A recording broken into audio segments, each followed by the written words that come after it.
चलिए बेटा आगे चलते हैं। लास्ट क्लास में हम लोगों ने कुछ करंट की डेरिवेशंस की थी। जो मेन थी बेटा मेरे ख्याल से एक तो रेजिस्टेंस की थी कि resistance is R is equals to rho L upon A. Rho क्या था, रेजिस्टेंस क्या था, रेजिस्टेंस का उल्टा कंडक्टेंस था, रेजिस्टिविटी रो का उल्टा कंडक्टिविटी था जिसको हमने सिग्मा से रिप्रेजेंट किया था।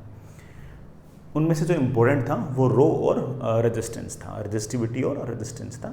बाकी तो ठीक है बेटा, कंडक्टिविटी रेजिस्टिविटी का उल्टा है और आपका रेजिस्टेंस जो है उसका उल्टा कंडक्टेंस है। ठीक है, आगे बढ़ते हैं, एक छोटा सा सवाल और करते हैं। हमने बेटा लास्ट क्लास में एक फॉर्मूला निकाला था कि electric field is equals to rho into J. इस फॉर्मूले पर बेस्ड एक सवाल है। सवाल इस तरह से कि आपके पास एक वायर है, वायर जो है वो बेटा दो ऐसे अलग अलग तारों से मिलके बना रखा है। ये एल्यूमिनियम है, ये मान लीजिए बेटा कॉपर है। एल्यूमिनियम की रेजिस्टिविटी रो 1 गिवन है और कॉपर की रेजिस्टिविटी रो 2 गिवन है। और इस पूरे के पूरे तार में करंट जा रहा है बेटा आई। करंट ऐसे जा रहा है बेटा, करंट आई गिवन है। कुल मिलाकर आई करंट है बेटा, जा रहा है।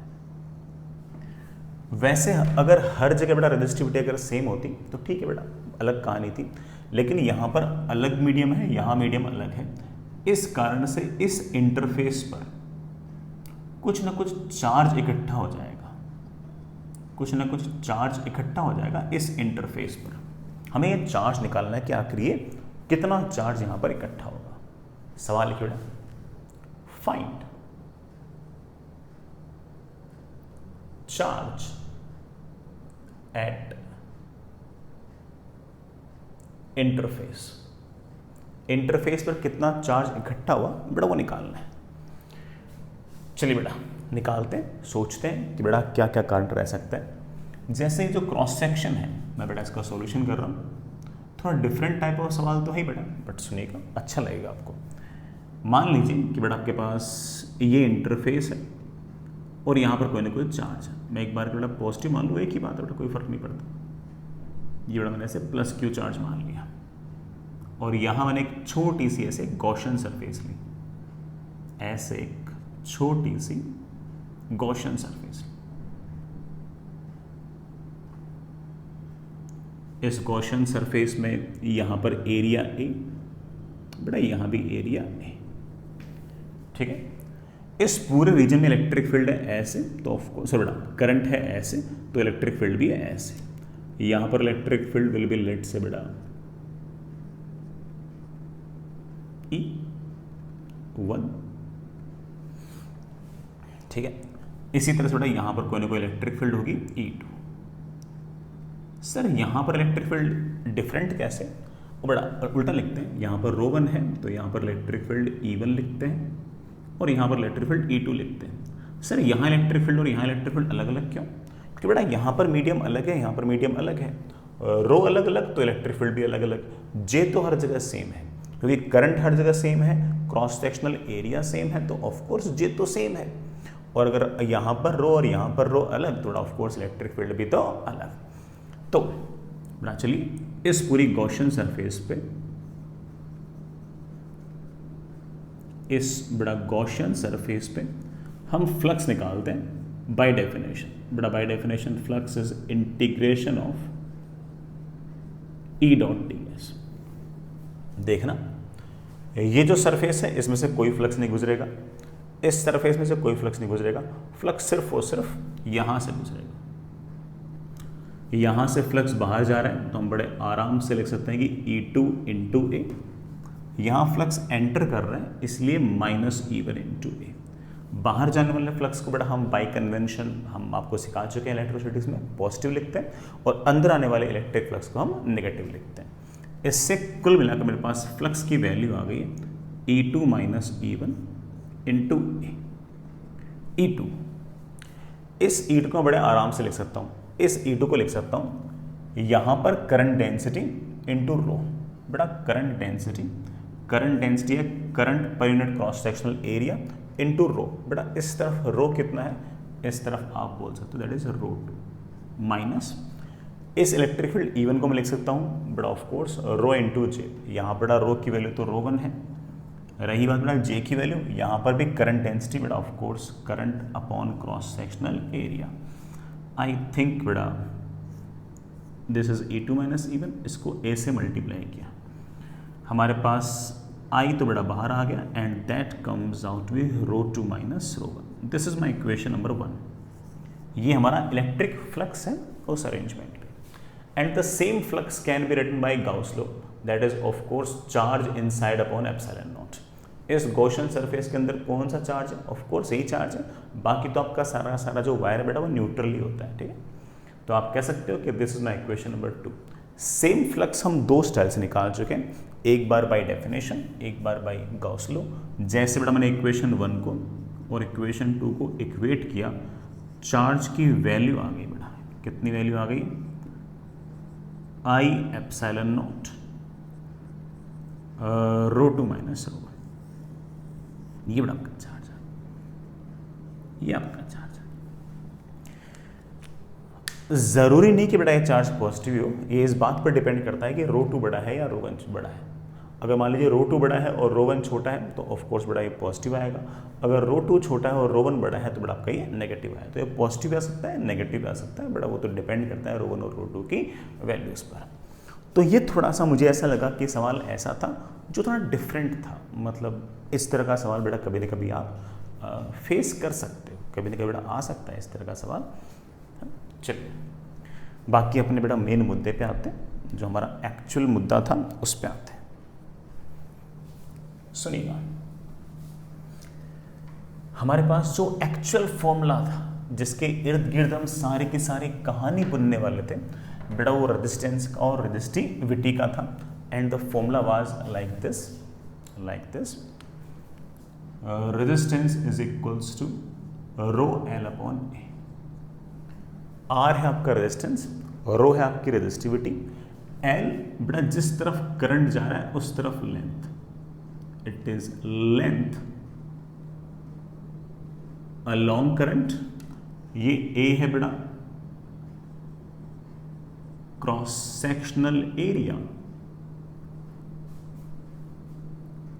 परपेंडिकुलर टू करंट, जिस तरफ करंट जा रहा है उसके परपेंडिकुलर डायरेक्शन में एरिया। एक छोटे से सवाल से बड़ा बात को समझाता हूं आपको, ठीक है। हालांकि बड़ा सवाल आप भी कर सकते हो, कोई मना ही नहीं है, बट सुनिए, वो बड़ा एग्जाम्पल तो ऊपर लिखा हुआ है। चलिए, आपके पास बड़ा एक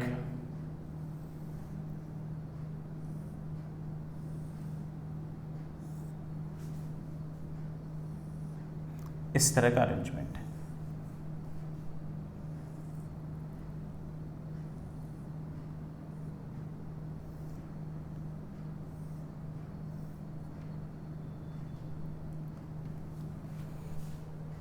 ठीक है ना, इस तरह का क्यूबॉइड टाइप अरेंजमेंट है।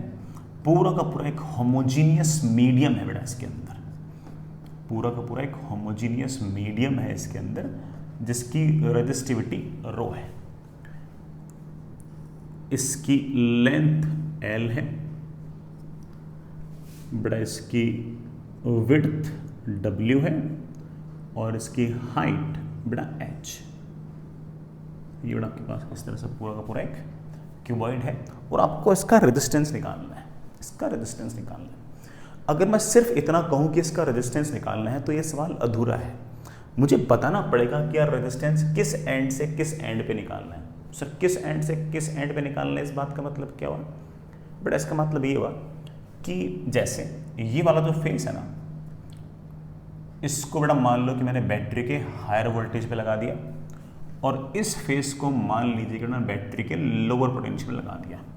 तो इसको मैंने 1 बोल दिया है, इसको मैंने 2 बोल दिया है। तो अगर ये हायर पोटेंशियल है और ये लोअर पोटेंशियल है तो ऑफ कोर्स करंट तो ऐसे आएगा, करंट तो ऐसे है, करंट तो ऐसे है। तो अब कोई मुझसे पूछ ले कि sir what is the resistance across face 1 and 2, face 1 और फेस 2 के बीच में रेजिस्टेंस कितना है? ये सवाल थोड़ा सा बेटर हो गया। अब हम इसको कर सकते हैं। अब हम बोलेंगे फॉर्मूला है रो इस मीडियम का, बड़ा इस मीडियम का रो गिवन है, लेंथ किस तरफ लेंथ, जिस तरफ करंट जा रहा है उस तरफ लेंथ, बेटा जिस तरफ करंट जा रहा है उस तरफ लेंथ है L। Upon cross sectional area. Cross sectional area जिस तरफ बड़ा करंट जा रहा है उसके परपेंडिकुलर डायरेक्शन में, ये क्रॉस सेक्शनल एरिया है। मेरे ख्याल से ये W, ये H, थोड़ा मेरे ख्याल से ये एरिया हो गया W into H, W into H. This is our resistance, very simple, this is our resistance. कोई मुझसे पूछ ले कि सर इस ऊपर वाले फेस को, अब बेटा मैंने 1 को और 2 को तो बैटरी से हटा दिया, ऊपर वाले फेस को मैंने बैटरी के हायर पोटेंशियल से जोड़ दिया और मैं इसको 0.3 कह रहा हूँ। सर नीचे वाले फेस को मैंने बैटरी के लोअर पोटेंशियल से जोड़ दिया और मैं इसको 0.4 कह रहा हूँ। और कोई मुझसे पूछ ले सर इसी क्यूब का रेजिस्टेंस 0.3 और 0.4 के अक्रॉस क्या होगा, तो मैं कहूँगा कि बेटा अगर यहाँ पर हायर पोटेंशियल है और यहाँ पर लोअर पोटेंशियल, तो current will come like this. जैसे ही करंट यूँ आएगा ना, हम कहेंगे लेंथ किस तरफ की, जिस तरफ करंट जा रहा है बेटा, जिस तरफ करंट जा रहा है उस तरफ लेंथ कितनी है h, तो हमारा रेजिस्टेंस चेंज हो जाएगा। हम बोलेंगे रेजिस्टेंस है रो L अपॉन A। L का मतलब ये नहीं कि L ही लिख दिया, L का मतलब है, L का अर्थ क्या है, लेंथ, किस तरफ, जिस तरफ करंट जा रहा है बेटा, करंट आ रहा है यूँ और उस तरफ बेटा आपकी लेंथ है h। रो H upon cross sectional area, बेटा करंट यूँ जा रहा है उसके परपेंडिकुलर क्रॉस सेक्शनल एरिया कितना है बेटा, मेरे ख्याल से L इंटू W। बेटा कौन सा एरिया है, L इंटू W, ये वाला एरिया बेटा इस करंट के परपेंडिकुलर है, तो L into W। This is resistance across point 3 and 4।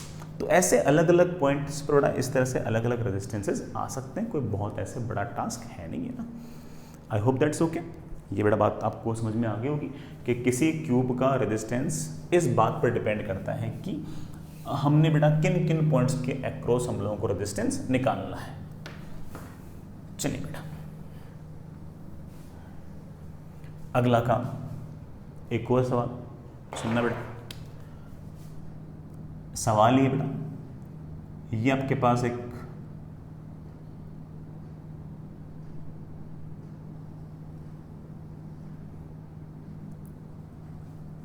Cylinder है,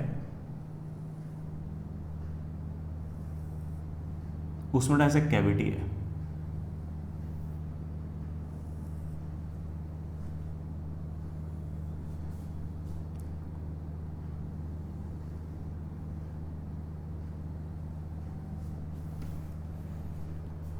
ठीक है ना, ये बीच में कैविटी है, ये कोई सिलेंड्रिकल अरेंजमेंट है बेटा, कैविटी का रेडियस R1 है और बड़ा आउटर रेडियस आपके पास R2 है। जो आपका मीडियम है बेटा वो यहाँ पर है और बेटा ये जिस भी मीडियम का है बेटा उसकी रेजिस्टिविटी आपको गिवन है, इसकी रेजिस्टिविटी है रो, इसकी रेजिस्टिविटी है रो, ठीक है ना। अब जो इधर वाला फेस है बेटा, मैंने इसको हायर पोटेंशियल लगा दिया, मैंने इसे 1 बोल दिया। इधर वाला जो फेस बेटा मैंने इसे लोअर पोटेंशियल बोल दिया, मैंने इसे फेस 2 बोल दिया। तो ऑफ कोर्स करंट यूँ जाएगा, ये वाला हायर पोटेंशियल बेटा, ये वाला आपका lower potential, current will go like this, current बेटा यूँ जाएगा ऐसे,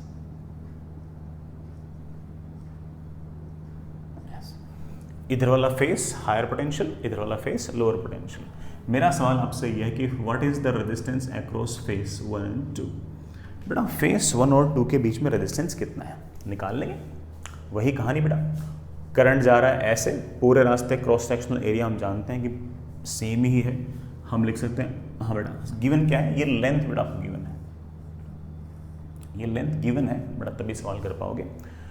सो resistance across point 1 and 2 will be rho, बेटा रो इस मीडियम की रेजिस्टिविटी, लेंथ जिस तरफ करंट जा रहा है बेटा, जिस तरफ करंट जा रहा है उस तरफ लेंथ कितनी है L, upon cross sectional area, जिस तरफ करंट जा रहा है उसके परपेंडिकुलर डायरेक्शन में जिस क्रॉस सेक्शनल एरिया से करंट जा रहा है, आखिर वो एरिया है कितना, तो आप बोलोगे सर पाई R2 का स्क्वायर माइनस पाई R1 का स्क्वायर, ये वो एरिया है जिसमें से करंट जा रहा है, तो दैट इज पाई R2 का स्क्वायर माइनस पाई R1 का स्क्वायर। तो रो ठीक है, L ठीक है, पाई ठीक है बेटा, R2 का स्क्वायर माइनस R1 का square. This is our resistance across face 1 and face 2। Face 1 और फेस 2 के बीच में आपका रेजिस्टेंस ये रहा, ठीक है बेटा। आगे चलते हैं। मेरे ख्याल से इन सवालों से आपको आइडिया लग गया होगा कि किस तरह से हम किसी भी सिस्टम का रेजिस्टेंस लिख सकते हैं। हम थोड़ा बड़ा सवाल को और डिफिकल्ट करते हैं और 2 सवाल थोड़े टफ से करते हैं, है ना। बड़ा 2 सवाल थोड़े टफ से करते हैं, अच्छे हैं, मैं कर दूंगा, तुम चिंता मत करो। लेकिन तुम सीख जाना उसके बाद कि हाँ यार, इस तरह का भी कोई टफ सवाल आया तो उसे कैसे करना है। हालांकि दोनों सवाल इतने स्टैंडर्ड हैं कि मोर और लेस मतलब इनमें ही कोई ना कोई चेंज करके पूछते रहते हैं। तो जो मैं करा रहा हूँ बड़ा मोर और लेस वही तुमसे कभी ना कहीं पूछ लेंगे। अच्छी बुक्स में भी बड़ा वही सवाल होते हैं, ठीक है। एग्जाम वगैरह में लगभग वही क्वेश्चंस बार बार पूछते रहते हैं। सो देख लीजिएगा, सवाल ऐसा है कि आपके पास 2 कंसेंट्रिक स्फीयर्स हैं, 2 बड़ा कंसेंट्रिक कंडक्टिंग स्फीयर्स हैं। एक का रेडियस r1, एक का radius r2। These are 2 concentric conducting spheres। बेटा ये 2 concentric conducting spheres हैं। ये कंडक्टिंग स्फीयर है, बड़ा मान लो कि इसके हर पॉइंट पर पोटेंशियल सेम है। लेट्स बड़ा पोटेंशियल है V1, कंडक्टिंग है तो इसके of course her point potential same है। बाहर वाले का बड़ा मान लेते हैं कि पोटेंशियल है V2, बड़ा पोटेंशियल है V2 और उसके हर पॉइंट पर पोटेंशियल सेम है। इनके बीच की जितनी जगह है वो सारी की सारी जगह बड़ा एक मीडियम से भरी पड़ी है। उस मीडियम की रेजिस्टिविटी है, उस मीडियम की रेजिस्टिविटी है V1 जो है वो V2 से बड़ा है। V1 जो है बड़ा वो V2 से बड़ा है। तो करंट बड़ा कहाँ से कहाँ बहेगा? बड़ा करंट बहेगा इलेक्ट्रिक फील्ड की तरफ। इलेक्ट्रिक फील्ड कहाँ से कहाँ होगी? हायर पोटेंशियल से लोअर पोटेंशियल। तो करंट जाएगा ऐसे, सिर्फ यही नहीं जाएगा, हर जगह से जाएगा U।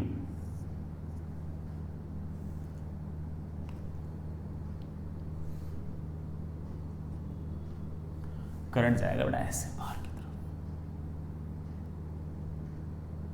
ऐसे करंट जाएगा। अच्छी बात है, करंट ये जाएगा, है ना। मेरा सवाल करंट वरंट के बारे में नहीं है बेटा। करंट की तो अपनी कोई बातें स्टार्ट ही नहीं की अभी तक। तो अपन तो बेटा बातें किसकी कर रहे हैं? रेजिस्टेंस की। और हो सकता है बेटा आज की क्लास में सिर्फ और सिर्फ रेजिस्टेंस की बात हो पाए और कोई बात ही ना हो पाए। तो चलिए अपन तो बेटा सिर्फ एक बार के लिए रेजिस्टेंस की बात ही करते हैं। Find resistance of the medium. बेटा इस मीडियम का रेजिस्टेंस निकालना आपको। बड़ा इस मीडियम का रेजिस्टेंस निकालना अपन को। निकाल लेंगे यार, इतना टफ टास्क भी नहीं है, निकाल लेंगे। मन तो ये कर रहा है, मन तो ये कर रहा है कि करंट यूं जा रहा है ऐसे, करंट यूं जा रहा है ऐसे, तो लिख दूं रेजिस्टेंस इस मीडियम की तो रेजिस्टिविटी रो एल। एल मतलब बेटा लेंथ, किस तरफ लेंथ? जिस तरफ करंट जा रहा है। बेटा लेंथ कितनी है? तो बच्चे बोलने सर ये R2 है, ये R1 है, तो ये हो गया R2 माइनस R1। तो आप बोलोगे सर R2 माइनस R1, रो लेंथ भी हो गई अपॉन क्रॉस सेक्शनल एरिया। यार क्रॉस सेक्शनल एरिया में फंस जाएंगे। क्यों फंस जाएंगे? जब करंट ने यहाँ से निकलना स्टार्ट किया था, इस पॉइंट से जब करंट ने निकलना स्टार्ट किया था तो वो करंट फैला हुआ था कितने क्रॉस सेक्शनल एरिया पे? कितने एरिया पे? 4 पाई R1 का स्क्वायर। जैसे जैसे जैसे ये करंट बाहर जा रहा है वैसे वैसे ये ज़्यादा से ज़्यादा एरिया पर फैलता जा रहा है। ऐसा अभी तक किसी भी सवाल में नहीं हुआ। हमने अभी तक जितने सवाल किए उसमें सारा का सारा करंट जिस क्रॉस सेक्शनल एरिया पर फैला हुआ था वो तो हर बार कांस्टेंट था, यूनिफॉर्म था।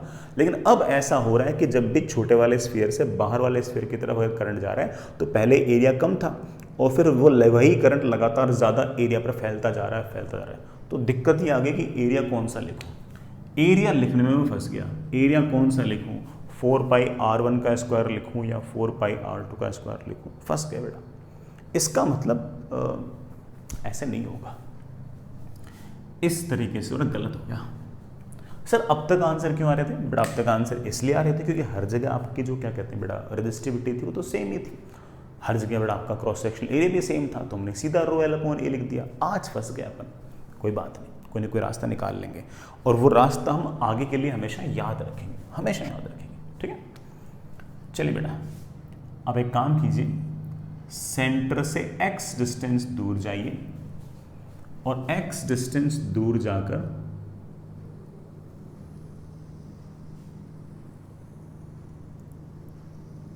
इस तरह से 3D में एक कट लगाइए, ऐसे स्फेरिकल कट लगाइए। पहला कट x पर लगाया तो अगला कट आएगा x प्लस dx पर।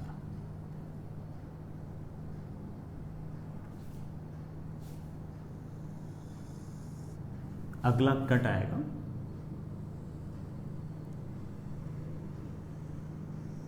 x प्लस dx पर। तुम बेटा सब कुछ भूल जाओ और सिर्फ और सिर्फ इस छोटे से एलिमेंटल शेल को देखो और कुछ मत देखो, बाकी सब अपने आप हो जाएगा। इस एलिमेंटल शेल को देखो। मैं आपको अलग से भी दिखा देता हूँ बेटा, अगर आपको इसको इमेजिन करने में दिक्कत है मैं इसको थोड़ा सा अलग से भी दिखा देता हूँ आप लोगों को। मैंने क्या किया कि x डिस्टेंस पे ऐसे, x डिस्टेंस पे dx विड्थ का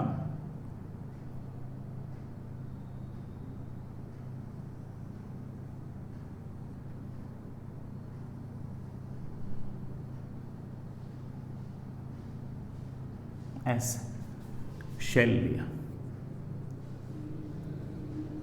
ऐसे। ये बड़ा शेल है, थिकनेस कितनी है इसकी dx, और जो करंट है बड़ा हम जानते हैं कि यूं जा रहा है, ऐसे करंट यूं जा रहा है ऐसे। तुम तो सारे काम दाम भूल के सिर्फ और सिर्फ इसकी बड़ा रेजिस्टिविटी तो रो है, सिर्फ और सिर्फ इस शेल का रेजिस्टेंस लिखो। आप बोले से छोटी सी थिकनेस में से करंट जा रहा है तो सर रेजिस्टेंस भी थोड़ा सा ही आएगा। हाँ बेटा बिल्कुल थोड़ा सा आएगा। उस रेजिस्टेंस को बेटा मैं dr लिख रहा हूं, वो होगा रो l।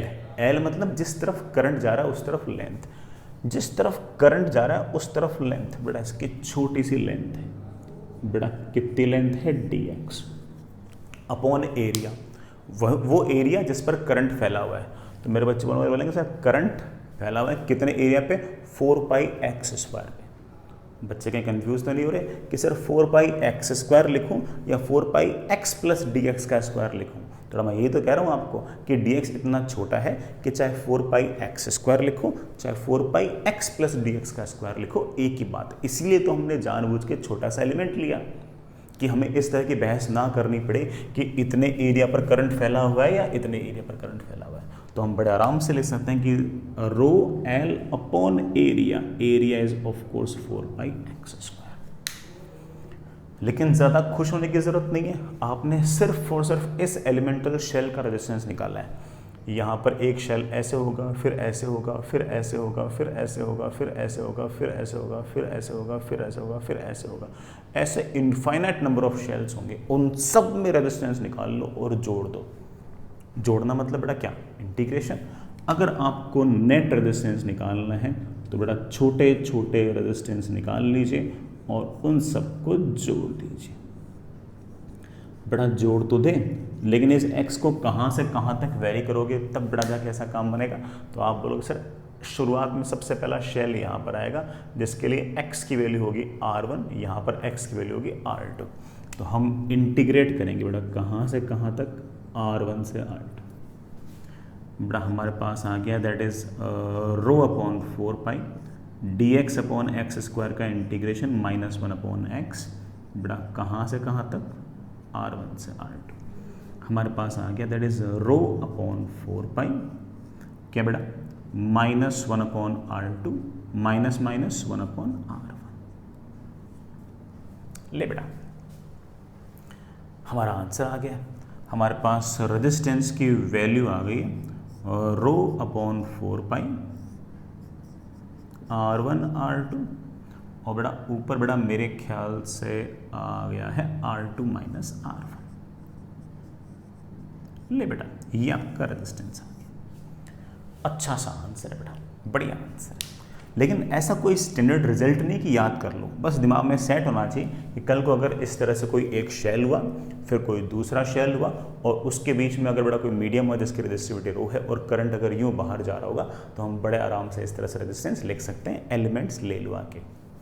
ठीक है, चलेगा, आगे चलते हैं बेटा। आई होप समझ गए होंगे। एक और करते हैं बेटा, इससे भी टफ सवाल करते हैं, इससे बेटर सवाल करते हैं। बेटर मतलब ठीक है, मैथमेटिक्स बेटर होगी, बड़ा बाकी तो खैर तुम समझ ही गए कि सर करने वाले क्या है। सर एलिमेंट लेंगे, उसमें रेजिस्टेंस लिखेंगे, फिर जोड़ देंगे, सर का तो यही काम है। तो चलिए बेटा करें।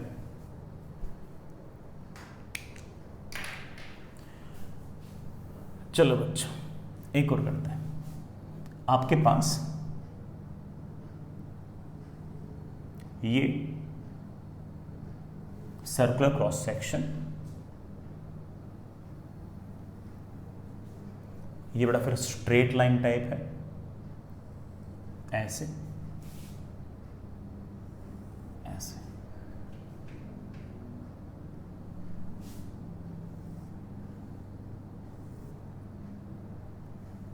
ये ले बेटा, ये जो रेडियस है ये आपके पास R1 है, ये जो रेडियस है ये आपके पास R2 है। ठीक है, सिलेंडर है लेकिन ऐसे क्रॉस सेक्शनल एरिया लगातार बढ़ता जा रहा है। ठीक है, ये बीच में मीडियम है ऑफ कोर्स, ये बड़ा बीच में कोई ना कोई मीडियम है, कोई मटेरियल है, ऐसा मटेरियल है जिसकी रेजिस्टिविटी जो है वो रो है। इधर वाला जो फेस है बेटा, मैं इसको फेस 1 कह रहा हूं। ठीक है ना, इधर वाला जो फेस है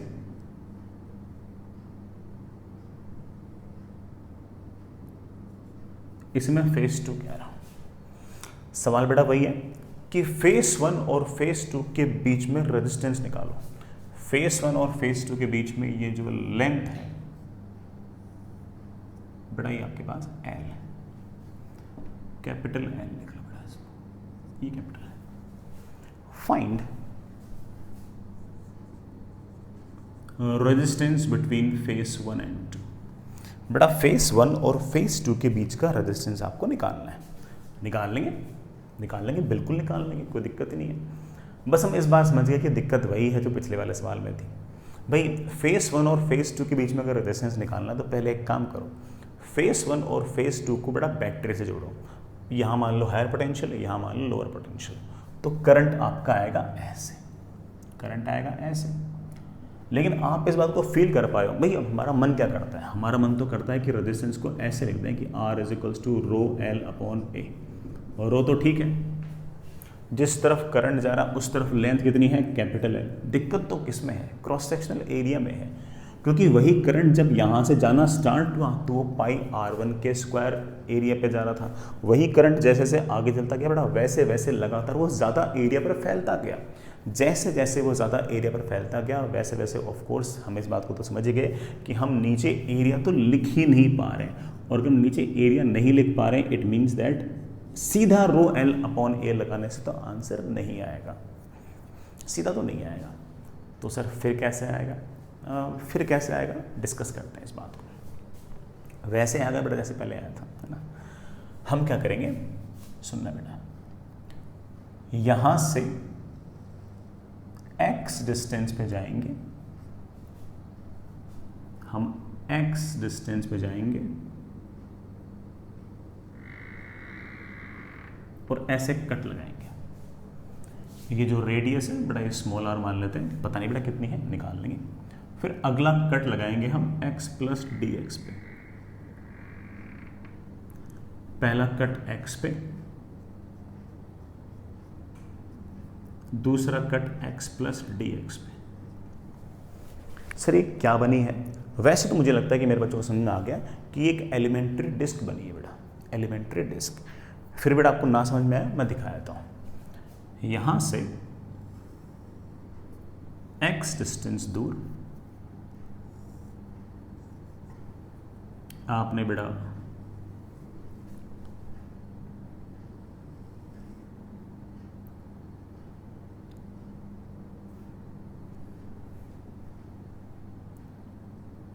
ऐसी,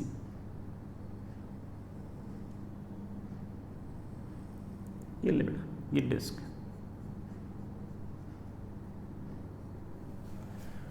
ठीक है बेटा।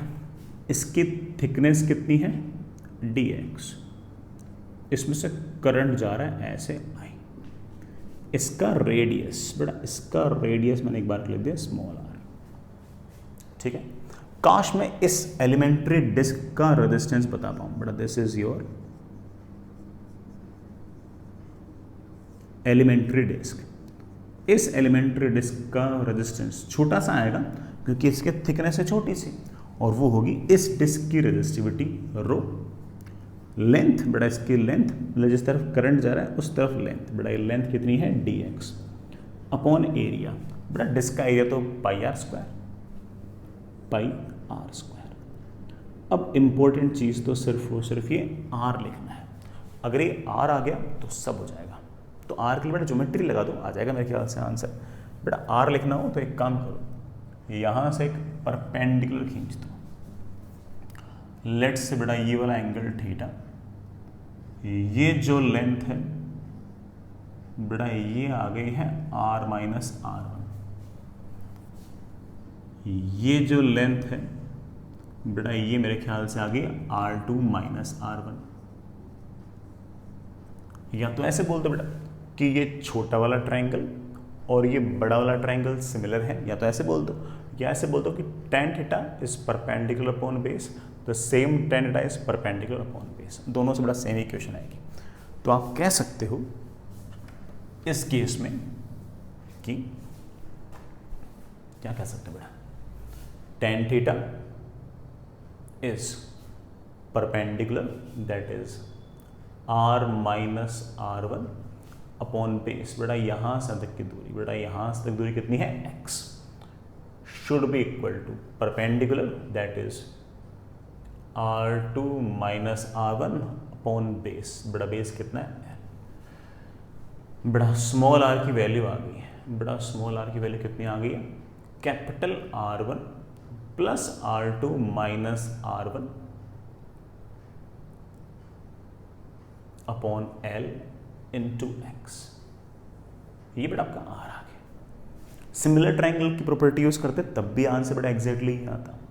खैर हम तो मुद्दे पे आते हैं। बेटा रेजिस्टेंस है रो dx upon R1 plus R2 minus R1 upon L x का स्क्वायर। ये बड़ा छोटा सा इंटीग्रेशन, सॉरी ये तो रेजिस्टेंस है। सर मुझे तो पूरा रेजिस्टेंस चाहिए सर, डिस्क के रेजिस्टेंस से पार नहीं पड़ेगी सर, मुझे तो पूरा चाहिए। तो एक काम कर बेटा, ऐसे बहुत सारे डिस्क ले, पहले यहाँ फिर यहाँ फिर यहाँ फिर यहाँ फिर यहाँ फिर यहाँ फिर यहाँ फिर यहाँ फिर यहाँ और लास्ट वाली यहाँ पे, और सारे के सारे डिस्क का रेजिस्टेंस निकाल ले और उन सब के रेजिस्टेंस को जोड़ दे, तो कुल मिलाकर आपके इस अरेंजमेंट का रेजिस्टेंस आ जाएगा ना। तो जोड़ना मतलब बेटा क्या है, इंटीग्रेशन। इतना सा काम बचा। सर x को कहाँ से कहाँ तक वेरी करूँ, बेटा यहाँ वाले के लिए ऑफ कोर्स x की वैल्यू 0 होगी, यहाँ के लिए बेटा x की वैल्यू l होगी। तो इंटीग्रेशन करना है बेटा 0 से लेके l तक, बेटा 0 से लेके l तक। आसान सा ही इंटीग्रेशन है बेटा, बहुत टफ इंटीग्रेशन है नहीं। मैं साइड में कर देता हूँ। इस R1 plus R2 minus R1 upon L into x को एक बार t रख दो, तो मेरे पास आ गया R2 minus R1 upon L into D X is equals to dt। तो ठीक है बेटा, मुझे इंटीग्रेशन करना है dx अपॉन, बेटा वो रो तो बाहर निकाल लेंगे, R1 plus R2 minus R1 upon L into x के स्क्वायर को अभी कर देंगे। dx को हम लिख सकते हैं dt into L upon R2 minus R1। ये तो आ गया dt, ये बेटा है t का स्क्वायर। ठीक है ना, आई थिंक L ठीक है बेटा, R2 माइनस R1 ठीक है, dt अपॉन टी स्क्वायर का इंटीग्रेशन आएगा -1 upon T, -1 upon T. T बेटा वापस से वही, टी कितना आपका R1 plus R2 minus R1 upon L into x. तो चलिए बेटा, आपका रेजिस्टेंस आ गया और रो बेटा बाहर निकाल लो, और ये आपका integration -1 R1 plus R2 minus R1 upon L into x. X को बेटा कहाँ से कहाँ तक वेरी करना है? 0 से L तक, ठीक है ना। और रो तो बाहर है, L रखना बेटा, L रखा तो L से L हो गया कैंसिल, R1 से R1 भी हो गया कैंसिल, तो मेरे पास आ गया -1 अपॉन R।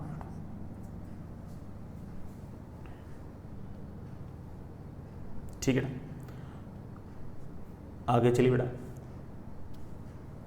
बड़ा नीचे पाई भी था, ये बड़ा पाई भी था, पाई बेटा निकालना है पाई।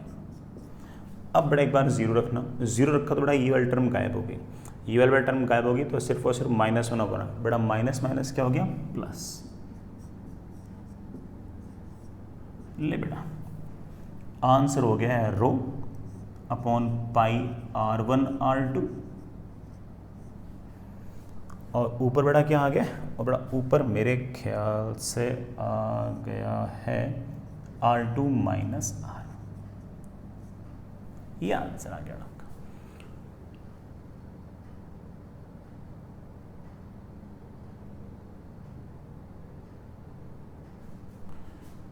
नहीं बेटा, एक मिनट L तो लगाया नहीं इसमें, एक मिनट वापस से रखते बेटा वैल्यूज।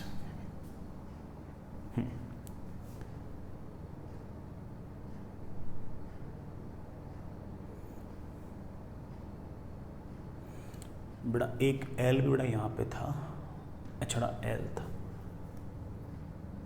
ये L था बड़ा L upon R2 minus R। बड़ा मुझे वापस से पटकना पड़ेगा इसको, एक मिनट, ठीक है बेटा। रो ठीक था बेटा, पाई बेटा भूल गया था, वापस लगा देना। रेजिस्टेंस इक्वल्स टू रो ठीक है बेटा, पाई ठीक है, ये तो आ गया। यहाँ इंटीग्रेशन में L upon R2 minus R1, ये बेटा पहले से, और ये इंटीग्रेशन मेरे पास आया -1 R1 plus R2 minus R1 upon L into x. अब बेटा x को पुट करना 0 से लेके L तक, बेटा यहाँ पर तो कुछ कैंसिल नहीं हुआ ना, मेरे पास आ गया रो L upon pi times R2 minus R1 into, बेटा एक बार x को L रखना, L से L कैंसिल, R1 से R1 कैंसिल, मेरे ख्याल से ये आ गया -1 अपॉन R2 माइनस। अब बेटा x को 0 रखना, -1 upon R1 minus of -1 upon R1, बेटा क्या आ जाएगा? +1 अपॉन R1। ठीक है बेटा, आखिरी स्टेप बचा है बेटा, हमारे पास रेजिस्टेंस की वैल्यू आ गई है रो L upon R2 minus R1 into pi भी बेटा नीचे इंटू, बेटा नीचे एलसीएम कितना आ गया? R1 R2, और ऊपर बेटा कितना आ गया? R2 minus R1। ये R2 माइनस R1 कैंसिल हो गया, और ये आ गया रो L upon pi times R1। ये हमारा आंसर आ गया बेटा। तो इस तरह के सिलेंडर का जो रेजिस्टेंस है वो हमारे पास आ गया रो L पाई R1 R2। Again standard result नहीं है बेटा, ये तो सवाल था, सवाल का आंसर है। इंपॉर्टेंट चीज़ सिर्फ और सिर्फ ये थी कि ना ये एलिमेंट लेना, उसका रेजिस्टेंस निकालना, फिर सारे रेजिस्टेंस को जोड़ने के लिए इंटीग्रेट करना, इंटीग्रेशन में लिमिट्स लगाना। बाकी बेटा ठीक है, सिचुएशन अगर कल को चेंज होगी तो आंसर्स भी हमारे चेंज हो ही जाएंगे। तो इस तरह के सवाल बेटा आप एक्सपेक्ट कर सकते हो, कहीं भी बेटा टफ क्वेश्चंस जो है उसमें बेटा आपका अरेंजमेंट काम आएगा। आगे चलते हैं, एक सवाल और करते हैं बेटा। हालांकि हमने इस पर खूब सारे सवाल कर लिए, लेकिन एक और कर लेते हैं। ये थोड़ा सा डिफरेंट टाइप है, आपको पसंद भी आएगा।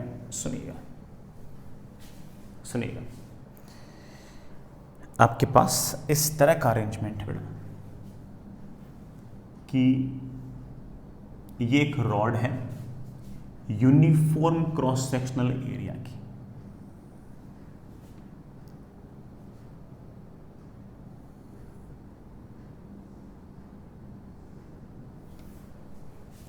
अरे बेटा यूनिफॉर्म क्रॉस सेक्शनल एरिया के रॉड है, एरिया गिवन है,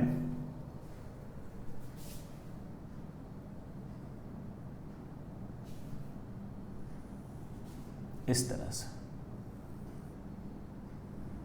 एन लेंथ की रॉड है, बेटा बीच में मीडियम ऐसे है, ये बेटा इसका x इक्वल्स टू 0 है और ये आपका x इक्वल्स टू l है, ठीक है। क्रॉस सेक्शनल एरिया गिवन है, यूनिफॉर्म है कि वो a है।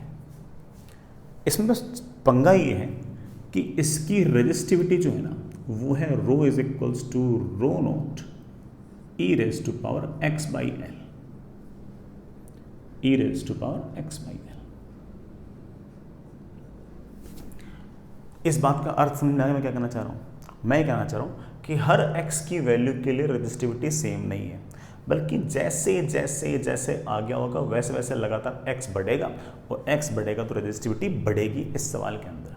तो आपको जो मीडियम है वो होमोजीनियस नहीं है, हर जगह एक जैसा नहीं है, और अगर हर जगह एक जैसा नहीं है तो ऑफ कोर्स थोड़ा पंगा तो पड़ेगा ही पड़ेगा।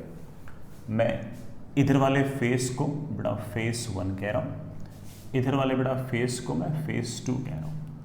Find resistance between face 1 and 2, बड़ा फेस 1 और फेस 2 के बीच का आपको रेजिस्टेंस निकालना है, ठीक है। सुनिए बेटा निकालते हैं। मन तो कर रहा है कि R is equals to rho L upon A लिख दूँ, एल लिखने में दिक्कत नहीं है, आज तो ए लिखने में भी दिक्कत नहीं है, दिक्कत है रो लिखने में, क्योंकि यहाँ रो अलग, यहाँ रो अलग, यहाँ रो अलग, हर जगह तो बड़ा रो की वैल्यू अलग अलग है। हर जगह अगर रो की वैल्यू अलग अलग है तो रेजिस्टेंस हम सीधा तो इस तरह से नहीं लिख पाएंगे। कोई बात नहीं, हटाओ इसको। क्या करें, वही बेटा तो हम पहले करते हैं। हम क्या करेंगे कि इस पॉइंट से x डिस्टेंस दूर जाकर एक कट लगाएंगे, फिर दूसरा कट लगाएंगे x प्लस डी एक्स पे।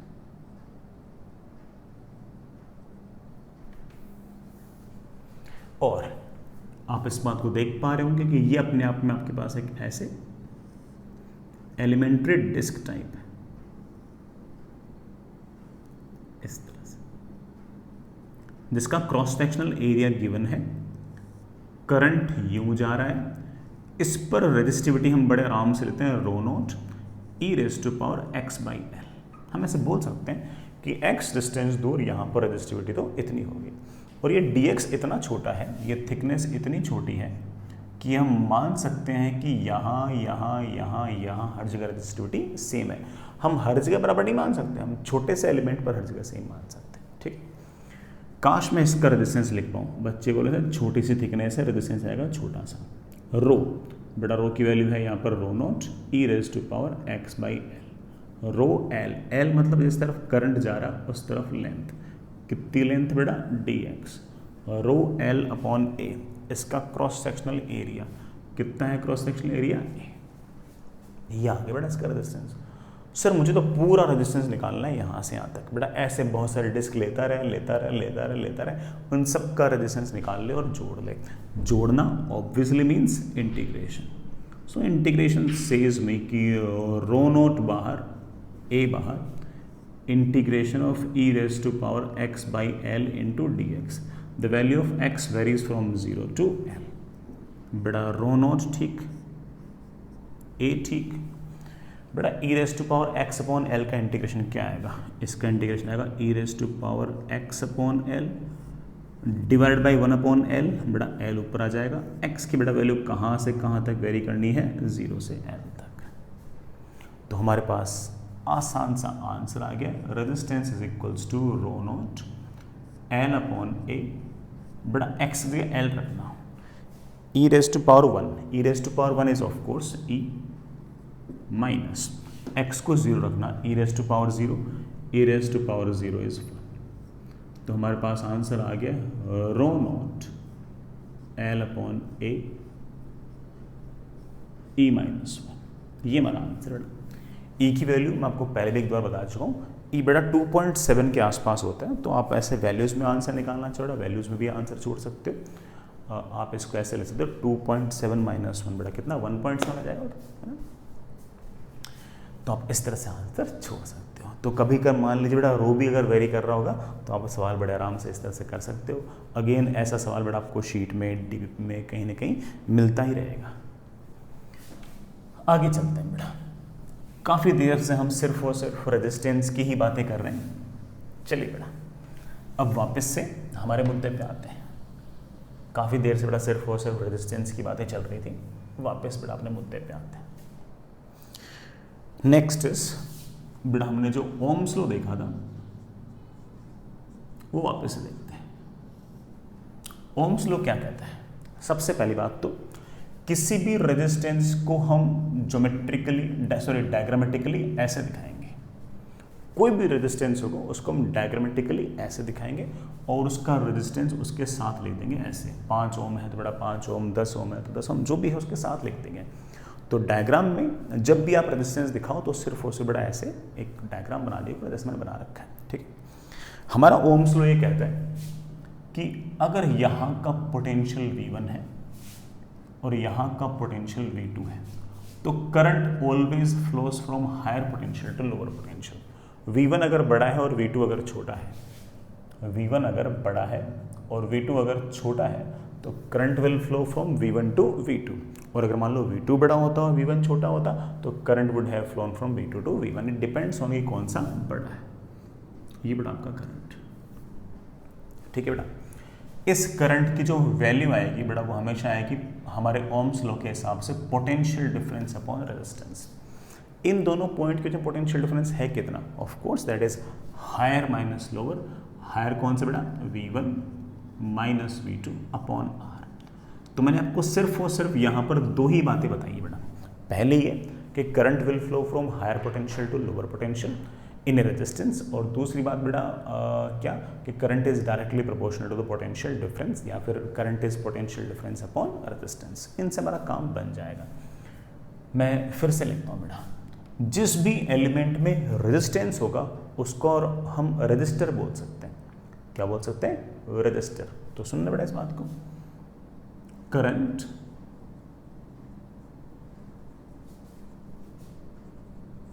always flows from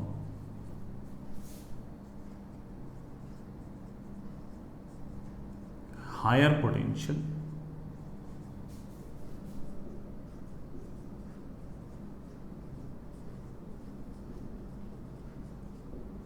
to lower potential in a resistor। मैंने ये जो बात बोली ना बेटा, ये सिर्फ और सिर्फ रेजिस्टेंस के थ्रू ही बात बोली है। बैटरी में हो सकता है बेटा कभी करंट लोअर पोटेंशियल से हायर पोटेंशियल भी आ जाए, हायर से लोअर भी आ जाए। आगे जाकर हम बेटा कैपेसिटर भी पढ़ेंगे, इंडक्टर भी पढ़ेंगे, हो सकता है बेटा उनमें करंट है ना लोअर से हायर, हायर से लोअर दोनों तरफ जाता हो। मैंने ये जो बात बोली कि current always flows from higher potential to lower potential, मैंने सिर्फ और सिर्फ किसके लिए बोली है? रजिस्टर के लिए बोली है, जिसके पास रेजिस्टेंस हो उसके लिए बोली है, हर किसी के लिए नहीं बोली है, ठीक है। ये दिमाग में बैठा लेना बेटा, मैंने है ना हर चीज़ के लिए नहीं बोली है, ठीक। और दूसरी बात बेटा, current is delta V upon R। इतनी बात बेटा हमारे लिए एक बार के लिए काफ़ी है। इस बात पर बेटा कुछ एक सवाल कीजिए।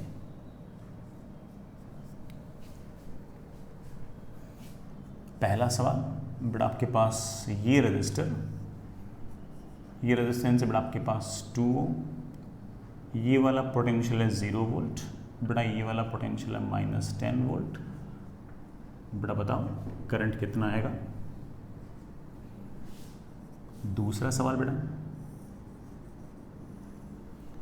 ये पोटेंशियल 10 वोल्ट, रेजिस्टेंस बेटा आपका 5 ओम, यहाँ का पोटेंशियल 20 वोल्ट बेटा। बताओ करंट कितना आएगा और किधर आएगा? Of course. तीसरा सवाल, ये रेजिस्टेंस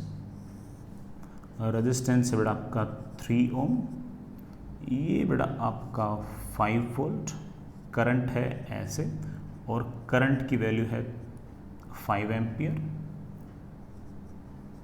तो बताओ कि इस पॉइंट का पोटेंशियल कितना है?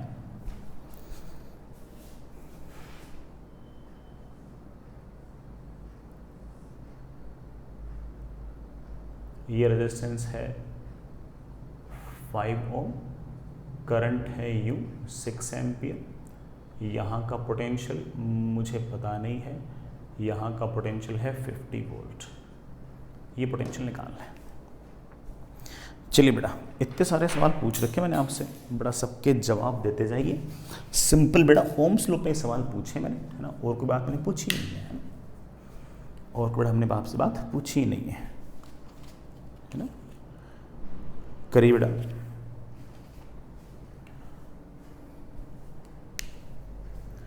चलो, 10 volt minus 10 volt, current always flows from higher potential to lower potential in register.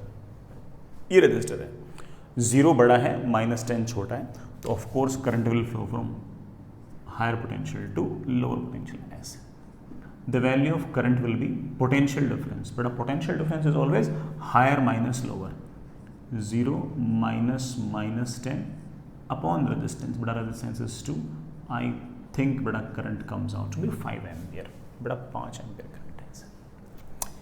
ठीक है ना, ये 10 वोल्ट, ये 20 volt, current always flows from higher potential to lower potential, बड़ा 20 वोल्ट बड़ा है, 10 वोल्ट छोटा है, current will be like this.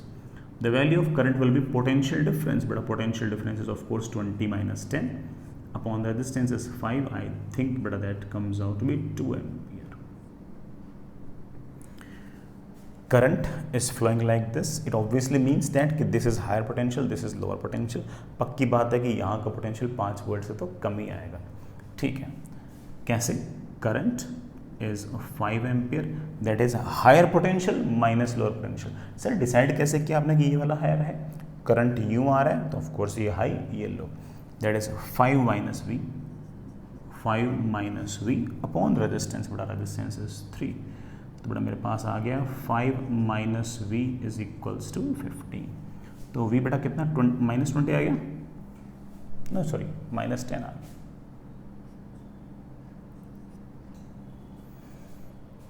Minus 10 यार, माइनस 10 वोल्ट्स। आगे चल बेटा, यहाँ पर current always flows from higher potential to lower potential. पक्की बात है कि ये वाला जो पोटेंशियल है ये 50 वोल्ट से ज़्यादा है। सर 50 वोल्ट से ज़्यादा है तो हाँ बेटा देखना, current is 6 ampere, that is V minus 50 potential difference upon resistance, बेटा दैट इज 5, थोड़ा V comes out be I think 80 volts. बेटा ये आपके पास आ गया 80 वोल्ट्स। ये हमारे आंसर आ गए।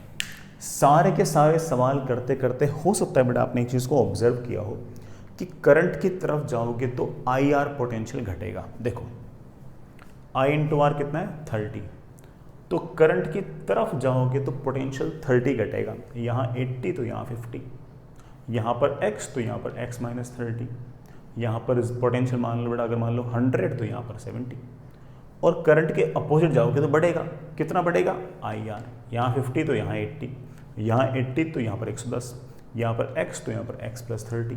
समझे इस बात को? जैसे इसमें बताऊँ बेटा, करंट आ रहा है ऐसे, I है 5, R है 3, 15 वोल्ट, यहाँ से यहाँ आओगे तो 15 वोल्ट घटेगा, यहाँ से यहाँ आओगे तो 15 वोल्ट बढ़ेगा। ये एक ऐसा पॉइंट है जो हम लोग बेटा बिल्कुल याद रख सकते हैं, हमारे दिमाग में बैठ जाना चाहिए। रेजिस्टेंस के थ्रू अगर आप एक पॉइंट से दूसरे पॉइंट जाओगे तो पोटेंशियल का डिफरेंस आएगा IR, करंट की तरफ जाओगे तो पोटेंशियल का ड्रॉप आएगा, पोटेंशियल घटेगा, और अगर पोटेंशियल के करंट के अपोजिट जाओगे तो पोटेंशियल बढ़ेगा। सिंपल सी बात बेटा। जैसे मैं इस बात को एक डायग्राम से बताने की कोशिश करता हूँ। ये रेजिस्टेंस है R, करंट है I। अगर आप इधर से इधर आओगे, अगर आप यहाँ से यहाँ आओगे, करंट की तरफ जाओगे तो पोटेंशियल घटेगा, कम हो जाएगा। कितना कम हो जाएगा IR, तो ने माइनस लगा दिया है। लेकिन अगर आप यहाँ से यहाँ जाओगे, इधर से इधर जाओगे तो पोटेंशियल बढ़ेगा। कितना बढ़ेगा? उतना ही बढ़ेगा। कितना बेटा? IR। तो अच्छा पॉइंट है, इसे हम याद रखें कि हाँ यार ये वाला पॉइंट हमारे काम आ सकता है। इस पॉइंट को हम दिमाग में सेट सा रखें, ठीक है? पक्का? चलिए आगे चलिए बेटा।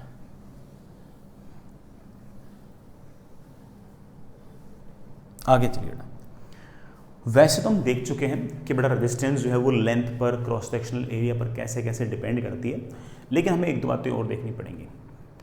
अगर हम किसी वायर को ऐसे स्ट्रेच कर दें, खींच दें, तो बेटा उसके रेजिस्टेंस पर क्या फ़र्क पड़ेगा, इसको भी हल्का सा डिस्कस करते हैं। बेटा देखना, हेडिंग लिखना बेटा, dependency of resistance on length and cross sectional area. ठीक है, तो जैसे मान लीजिए कि बेटा आपके पास कोई वायर है बेटा ऐसे,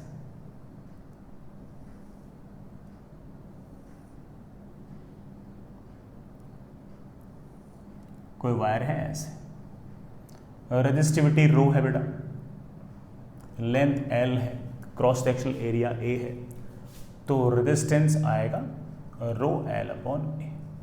फेयर इनफ। मैंने इसके साथ ऐसा ही एक तार और लगा दिया, same resistivity, same length, same cross sectional area, ऐसा और लगा दिया, तो नया वाला रेजिस्टेंस आ जाएगा ऑफ कोर्स रो लेंथ, बेटा लेंथ हो गई है 2L upon cross sectional area, बेटा रेजिस्टेंस हो गया 2R।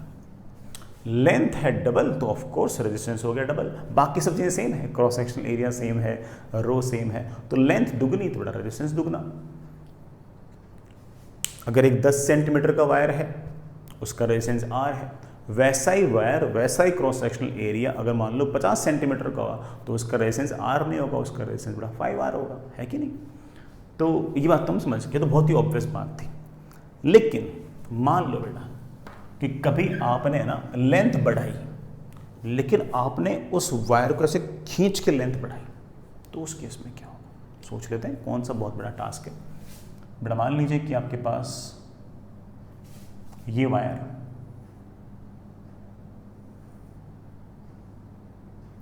ठीक है ना, इसकी लेंथ L और इसका cross sectional area A, resistivity rho, तो मैं रेजिस्टेंस बड़े आराम से बोलता हूं रो L अपॉन A। अब मैंने क्या किया कि मैंने इसको दोनों एंड से पकड़ के स्ट्रेच कर दिया, इसको खींच दिया ऐसे, और खींच कर बेटा मैंने इसकी लंबाई बढ़ा दी, मैंने इसकी लंबाई बढ़ा दी, और इसकी पहले लेंथ अगर L थी तो बेटा अब मैंने लेंथ कर दिया 2L। मेरे बच्चे इस बात को जानते हैं कि अगर मैं इस तरह से तार को अगर खींच के अगर लंबाई बढ़ाऊंगा तो एरिया तो घट जाएगा, बल्कि मेरे बच्चों ने शायद हो सकता है कि सोचना भी स्टार्ट कर दिया हो कि सर लेंथ दुगनी हो जाएगी तो एरिया हाफ हो जाएगा, क्योंकि वॉल्यूम तो उतना ही रहना है। और अगर वॉल्यूम उतना ही रहना है तो हम कह सकते हैं कि volume is cross sectional area into length, length अगर 2 टाइम्स तो एरिया हाफ टाइम्स, तो ये नया वाला क्रॉस सेक्शनल एरिया मेरे पास आ गया A/2। अब मैं पूछूं कि नया रेजिस्टेंस क्या आ गया, तो आप बोलोगे सर वही रो, स्ट्रेच करने से रो थोड़ी चेंज होगा, L नहीं मेरे प्यारे बच्चे 2L अपॉन A नहीं बेटा A/2, that is A/2, that is 4 times rho L upon A। I hope we remember this rho L upon A, this rho L upon A is R, so नया वाला resistance comes out to be 4 times of R। ये बेटा आपका resistance आ गया। Sir यहाँ पर length को दुगनी करने से सर रेजिस्टेंस 4 गुना हो गया, हाँ बेटा ऑफ कोर्स 4 गुना हो गया। तो यहाँ पर रफली मैं ऐसा कह सकता हूँ कि resistance is not directly proportional to L, it is directly proportional to L का स्क्वायर, क्योंकि इसमें 2 फैक्टर आ गए। लेंथ को दुगना करने से न्यूमरेटर तो 2 टाइम्स हुआ ही है, आपका जो डिनोमिनेटर है क्रॉस सेक्शनल एरिया है वो भी तो हाफ टाइम्स हो गया, तो इस कारण से आपका जो फर्क है वो ज़्यादा आया है। मैं इसको और बेटर तरीके से प्रूव कर सकता हूँ, सुनना बेटा। रेजिस्टेंसेस अगर आप स्ट्रेच कर रहे हो तब की बात कर रहा हूं, रो L अपॉन A। मैं इसको लिख सकता हूं रो L, तो ठीक है, क्रॉस सेक्शनल एरिया को मैं लिख सकता हूं वॉल्यूम अपॉन L। तो रेजिस्टेंस मेरे पास आ गया है रो L स्क्वायर अपॉन वॉल्यूम। अब जरा सोचो कि अगर आप किसी तार को स्ट्रेच करोगे तो रो चेंज होगा नहीं, वॉल्यूम चेंज होगा नहीं, चेंज कौन होगा, L स्क्वायर। तो आप कहोगे कि sir resistance is directly proportional to L, नहीं बेटा L का स्क्वायर। कब एक्स्ट्रा वायर जोड़ रहे हो तब या बेटा स्ट्रेच कर रहे हो तब, तो आप बोलते हैं सर स्ट्रेच कर रहे हैं तब। एक्स्ट्रा वायर अगर जोड़ेंगे तो उस केस में तो डायरेक्टली प्रोपोर्शनल टू एल था। तो बेटा जब भी स्ट्रेच करोगे उस टाइम पर resistance is directly proportional to L का स्क्वायर। अच्छा पॉइंट है बेटा, बढ़िया, ठीक है, समझ तो गए होंगे। मैं इस पर बेटा दो एक आपसे मैथमेटिकल सवाल पूछ लेता हूँ आपसे ना, बहुत ही चिन्ने मिलने सवाल हैं। ऐसे 9वीं 10वीं में सवाल करते हैं ना, इतने रुपए के इतने आम तो कितने रुपए के कितने आम, उस टाइप का सवाल है। या फिर इतने रुपए के अंदर मैंगो खरीदे, इतने बेचे तो बताओ कितना % मुनाफा हुआ। इस तरह के एक दो सवाल हैं, कर लो यार। तो हाँ, सवाल है, a wire is stretched to increase its length by 10%. Find percentage change in resistance. बेटा किसी तार को खींचकर हमने उसकी लेंथ बेटा 10% बढ़ा दी, तो बताओ कि रेजिस्टेंस में कितना % चेंज आएगा। पहले रेजिस्टेंस था R is equals to rho L upon A, अच्छी बात है बेटा। अब आपने लेंथ बढ़ा दी, लेंथ बढ़ा दी, आप इसको लिख सकते हो रो अपॉन बेटा क्रॉस सेक्शनल एरिया को आप लिख सकते हो वॉल्यूम इनटू बेटा लेंथ का स्क्वायर, ऐसे बोल सकते हो बेटा। पहले लेंथ थी L, अब लेंथ है L प्लस 10% ज़्यादा, 10% पर 100, इतनी बढ़ गई है। तो आप कह सकते हो कि नई वाली लेंथ आ गई L प्लस 0.1, नई वाली लेंथ आ गई है 1.1 L। हालांकि ओरली करने लायक कैलकुलेशन थी, लेकिन ठीक है बेटा, मैं भी कर देता हूँ, ठीक। तो नया वाला रेजिस्टेंस आएगा R dash is equals to rho, खींचोगे तो ना तो रो चेंज होगा ना वॉल्यूम चेंज होगा, लेंथ चेंज होगी, और नई वाली लेंथ आएगी 1.1 टाइम्स L। 1.1 का square is 1.21 rho L square upon volume. Rho L square upon volume को आप कह सकते हो कैसे, तो पुराना रेजिस्टेंस ही है। तो नया वाला रेजिस्टेंस इज 1.21 टाइम्स पुराना वाला रेजिस्टेंस, ठीक है ना। रही बात परसेंटेज चेंज की, तो बेटा परसेंटेज चेंज का फॉर्मूला बचपन से ही वही है, final minus initial upon initial into 100, यही तो है ना। फाइनल कितना है 1.21 टाइम्स R, इनिशियल कितना है R अपॉन इनिशियल कितना है R इंटू 100। बड़ा मेरे ख्याल से 21% आपका रेजिस्टेंस बढ़ गया है। हालांकि सारी कैलकुलेशन बड़ा ओरली टाइप की सी थी, बट ठीक है, मैंने बड़ा कर दी, चलेगा आपके लिए तो, है ना, चलेगा बेटा। आगे चलिए, नेक्स्ट मैं एक छोटा सा आपसे काम और करवाना चाह रहा हूं। पहले सवाल के फॉर्म में पूछ लेता हूं, बड़ा मुझे इसमें कुछ सिखाना है, ठीक है, फिर भी लिखिए। If length of wire is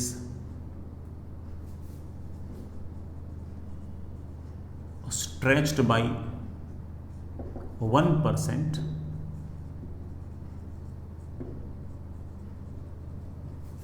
percentage change in resistance। अगर आपने बेटा खींचकर लेंथ को 1% बढ़ा दिया है तो रेजिस्टेंस में कितना % चेंज आएगा, ये सवाल है। तो एक थोड़ा वही तरीका अपना कि हम कहें कि resistance is rho L upon A. पहले लेंथ एल थी, अब बेटा इससे 1% ज़्यादा है तो 1 plus 1/100 of L, that is 1.01 L. ये बेटा नई वाली लेंथ। नया वाला रेजिस्टेंस क्या आएगा, R dash is equals to rho. बेटा लेंथ बढ़ेगी तो एरिया घटेगा। एरिया घटेगा तो सर फॉर्मूला थोड़ा चेंज कर देता हूँ, पहले लिखते हैं रो एल स्क्वायर अपॉन वॉल्यूम। अब वॉल्यूम चेंज नहीं होगा, हम जानते हैं बेटा, वॉल्यूम वैसा का वैसा। एल स्क्वायर लेंथ कितनी बेटा, मेरे ख्याल से 1.01 एल का स्क्वायर। एक तरीका तो बेटा ये है कि 1.01 का स्क्वायर कर लो, ठीक है ना, 1.01 का स्क्वायर कर लो। एक तरीका और है, और वो तरीका ये कहता है कि इसको ऐसे लिख लो, rho L square upon volume 1 + 1/100 की पावर 2, ऐसा लिखो। और मैं एक छोटा सा बाइनोमियल अप्रोक्सीमेशन जानते हैं कि 1 + x⁻n can be written as 1 + nx if x is very very small as compare to 1। अगर आपका x बेटा 1 के सामने बहुत छोटा है तो आपको 1 + nx लिख सकते हो। तो आप कह सकते हो sir this is basically row L square upon volume into 1 + 2 को नीचे ले आओ 2/100।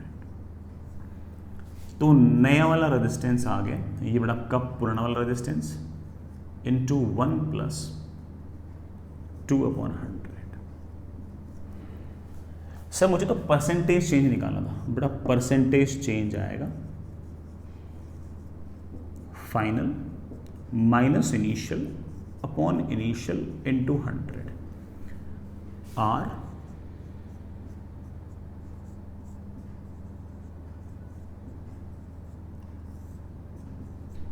ठीक है। दिस इंटू 100 सॉल्व करते बेटा आपके पास आंसर आ गया 2%।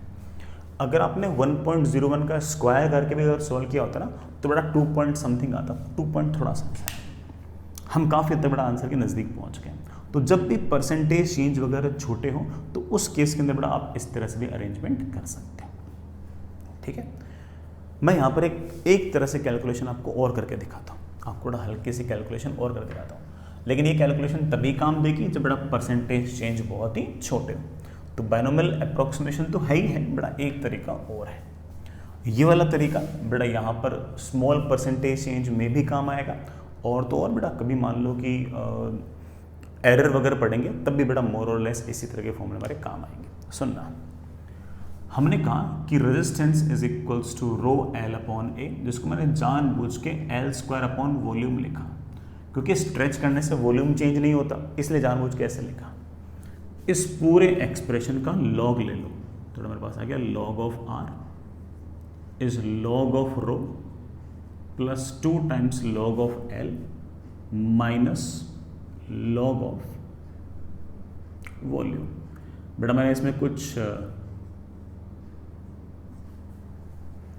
लॉग की प्रॉपर्टीज यूज किए, बेटा आप जानते हैं बेटा कौन सी है। लॉग आर का डिफरेंशियल होगा 1/r इंटू डी आर, अच्छी बात है बेटा। लॉग रो का डिफरेंशियल होगा 1/r into d rho, plus 2 times log L का डिफरेंशियल होगा 1/l into d L. Log V का डिफरेंशियल होगा 1/v into d V. D rho मतलब रेजिस्टिविटी में चेंज। मेरे बच्चे बोलेंगे सर खींचूंगा, तार को खींचूंगा तो सर रेजिस्टिविटी थोड़ी चेंज होगी, तो सर डी रो तो 0। बेटा खींचोगे तो वॉल्यूम में क्या चेंज होगा, 0। हाँ लेंथ जरूर चेंज हो सकती है। तो आपके पास बेटा फॉर्मूला आ गया d R upon R is 2 times d L upon L. इधर भी 100 से मल्टीप्लाई कर दो और इधर भी 100 से मल्टीप्लाई कर दो, और जैसे बेटा मैंने दोनों तरफ 100 से मल्टीप्लाई किया, देखो क्या आ गया, change in length upon actual length into 100। ये है percentage change in length. Change in resistance upon actual resistance into 100, बेटा ये है परसेंटेज चेंज इन रेजिस्टेंस। लेकिन ये सारे के सारे मामले बेटा कब काम देंगे, जब ये चेंजेस बहुत छोटे हो। बड़े होंगे तो बेटा वैसे ही करेंगे जैसे हम करते आए थे। तुम्हारे पास आ गया 2 टाइम्स, बेटा what was the percentage change in length, 2%। हमारा आंसर आ गया, ये आंसर। तो ये तरीका भी अच्छा है बेटा, ये वाला तरीका मैंने जानबूझ के बताया कि कभी बाद में आगे जाकर बेटा कभी एरर वगैरह पढ़ेंगे तब भी बेटा अपन एरर वगैरह भी एग्जैक्टली ऐसे निकालेंगे, काफ़ी हद तक ऐसे निकालेंगे, एग्जैक्टली तो नहीं, काफ़ी हद तक ऐसे। चलिए बेटा अगला पॉइंट आगे बढ़ते हैं बेटा। नेक्स्ट इज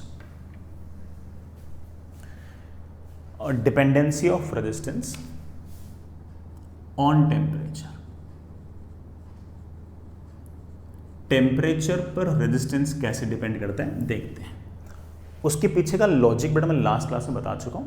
अब थोड़ा न्यूमेरिकल बात करते हैं। मैं ये कह रहा हूं कि अगर आप किसी तार का या बेटा किसी मीडियम का अगर टेम्परेचर बढ़ाओगे तो उसका रेजिस्टेंस बढ़ेगा, उसका रेजिस्टेंस बढ़ेगा। ठीक है, मान लीजिए कि 0 डिग्री सेल्सियस पर उस ऑब्जेक्ट का रेजिस्टेंस है R0। अब जैसे जैसे आप टेम्परेचर बढ़ाओगे बेटा वैसे वैसे लगातार उसका रेजिस्टेंस तो बढ़ेगा। अब सुनना, मान लीजिए कि T डिग्री सेल्सियस पर रेजिस्टेंस है R और T plus DT degree Celsius पर रेजिस्टेंस है R प्लस DR। तो छोटा सा रेजिस्टेंस का चेंज आ गया, रेजिस्टेंस का चेंज छोटा सा आ गया। ये जो छोटा सा चेंज इन रेजिस्टेंस है बेटा एक्सपेरिमेंटली है बेटा, ये मैं इसको प्रूव नहीं कर सकता। This change in resistance will be directly proportional to change in temperature. जितना ज़्यादा टेम्परेचर बढ़ाओगे रेजिस्टेंस में चेंज उतना ही बढ़ आएगा, and will be directly proportional to its already कितना रेजिस्टेंस है, पहले से कितना रेजिस्टेंस है उसके भी प्रोपोर्शनल होगा और चेंज इन टेम्परेचर के भी डायरेक्टली प्रोपोर्शनल होगा। यहां से कुल मिलाकर बड़ा फॉर्मूला जो है वो है dr is some constant into r into dt। ये जो अल्फा है बेटा दिस इज, ये बड़ा कोई कोफिशिएंट है हमारा रेजिस्टेंस का बड़ा है थर्मल कोफिशिएंट, बड़ा this coefficient of sorry this is thermal coefficient of resistance. इसकी बड़ा आपको चिंता करने की जरूरत नहीं है अल्फा की, इसकी वैल्यू बड़ा आपको अक्सर सवाल के अंदर दे रखी होगी, आप बिल्कुल मस्त रहो बेटा, इसकी वैल्यू दे रखी होगी।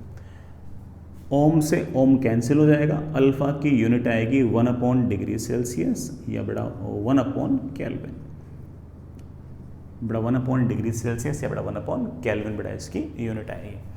इसकी डायमेंशन जो आएगी बड़ा वो आएगी 1 टेम्परेचर, बड़ा टेम्परेचर को हम के से लिखते हैं तो के की पावर -1, कई जगह बड़ा थीटा भी लिखा रहता है, अपन के लिख लेंगे। ठीक, ये बड़ा आपका अल्फा आ गया।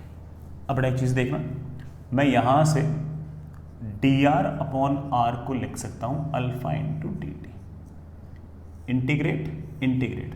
सर अल्फा को आपने इंटीग्रेशन से बाहर क्यों निकाल लिया, बड़ा अल्फा कॉन्स्टेंट है इसलिए बाहर निकाल लिया। अगर मान लो कभी अल्फा कांस्टेंट ना हुआ थोड़ा इंटीग्रेशन के अंदर पड़े रहना था, कोई दिक्कत नहीं है उसमें। जब आपका टेम्परेचर 0 डिग्री सेल्सियस था तो रेजिस्टेंस था R0, टेम्परेचर जब T डिग्री सेल्सियस जाएगा तो रेजिस्टेंस आएगा R। T नहीं बेटा, चलो डेल्टा टी लिख लो, ठीक है वही की बात। dr/r का इंटीग्रेशन आएगा log r, लिमिट लगाऊंगा तो log r/r0 is equals to alpha into delta T minus 0। बेटा रेजिस्टेंस की वैल्यू आ गई है R is equals to R0 e raise to power alpha delta T. 0 degree Celsius पर अगर आपको रेजिस्टेंस पता है तो हम डेल्टा टी डिग्री सेल्सियस पर बड़े आराम से इस फॉर्मूले से आंसर निकाल सकते हैं। ठीक है ना, इस फॉर्मूले से आंसर निकाल सकते हैं। हालांकि बेटा अक्सर बुक्स वगैरह में ये वाला फॉर्मूला गिवन नहीं होता, जो फॉर्मूला गिवन होता है मैं उस पर आता हूँ बेटा, मैं उस पर आता हूँ। जैसे आप लोगों ने बेटा शायद मैथ्स के लिमिट वगैरह में एक बात पढ़ी होगी कि e raise to power x का एक्सपेंशन क्या होता है, बेटा 1 plus x square upon 2 factorial plus x cube upon 3 factorial, ये सब कुछ पढ़ा होगा आप लोगों ने। अगर मान लो कि बेटा x बहुत छोटा है, अगर x बहुत छोटा है तो e raise to power x को आप लिख सकते हो 1 प्लस x, क्योंकि आगे वाली टर्म थोड़ा बहुत छोटी आएंगी। x वैसे छोटा है तो उसका स्क्वायर और छोटा divide by 2 factorial, x cube और छोटा डिवाइड बाई 3 फैक्टोरियल और छोटा, तो आप e raise to power x को 1 प्लस x लिख सकते हो अगर आपका x बहुत छोटा हो। तो अक्सर हमेशा नहीं बेटा, अक्सर अगर आपका अल्फा डेल्टा t जो है अगर ये स्मॉल हुआ, अगर आपका अल्फा डेल्टा t अगर स्मॉल हुआ